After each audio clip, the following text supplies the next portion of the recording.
କେଉଁଦିନ ପାଳିବେ ରାକ୍ଷୀ ପୂର୍ଣ୍ଣମୀ ଯାହାକୁ ନେଇ ସମସ୍ତଙ୍କ ମନରେ ଦ୍ୱନ୍ଦ୍ୱ।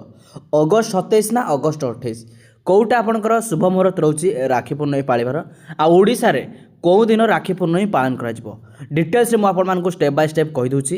ଆପଣମାନେ ଭିଡ଼ିଓଟିକୁ ଧ୍ୟାନର ସହ ଦେଖନ୍ତୁ ଶେଷ ପର୍ଯ୍ୟନ୍ତ, ଆପଣମାନେ এই ଭିଡ଼ିଓ ଡିଟେଲ୍ସରେ ଆପଣ ଜାଣିଯିବେ। ତେବେ ଦର୍ଶକ ବନ୍ଧୁ, ରାକ୍ଷୀ ପୂର୍ଣ୍ଣମୀ ଯେଉଁଟା ଅଗଷ୍ଟ 27 କି 28 କେଉଁଦିନ ଓଡ଼ିଶାବାସୀ ପାଳନ କରିବେ ଯାହାକୁ ନେଇ ଦ୍ୱନ୍ଦ୍ୱ ରହିଛି। ଆପଣ ଯଦି ପଞ୍ଜିକାରେ ଦେଖିବେ ତ ଏଥର ରାକ୍ଷୀ ପୂର୍ଣ୍ଣମୀ 2 ଦିନ ପଡ଼ିଛି। ତେବେ ଆପଣମାନେ ସମସ୍ତେ ଜାଣିଛନ୍ତି କି ଏଇଟା ହେଉଛି ମା ସୁଭଦ୍ରାଙ୍କର ଜନ୍ମଦିନ। ତେବେ ଯାହା ରହିଛି ସୂଚନା ରହିଛି, ଯାହା ଆପଣଙ୍କର ପଞ୍ଜିକାରେ ରହିଛି, ଆପଣଙ୍କର ପୂର୍ଣ୍ଣମୀ ତିଥି ଆରମ୍ଭ ହେଉଛି ଅଗଷ୍ଟ 27 ତାରିଖ ଗୁରୁବାର ସକାଳ 9ଟା ବାଜି 8 ମିନିଟ୍ରୁ।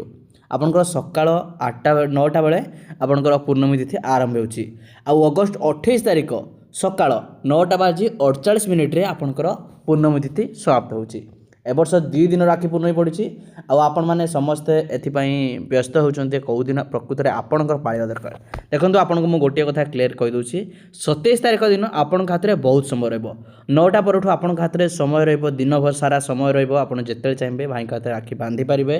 ଏବଂ 28 ତାରିଖ କେବଳ ସକାଳୁ ପର୍ଯ୍ୟନ୍ତ ସମୟ ଅଛି।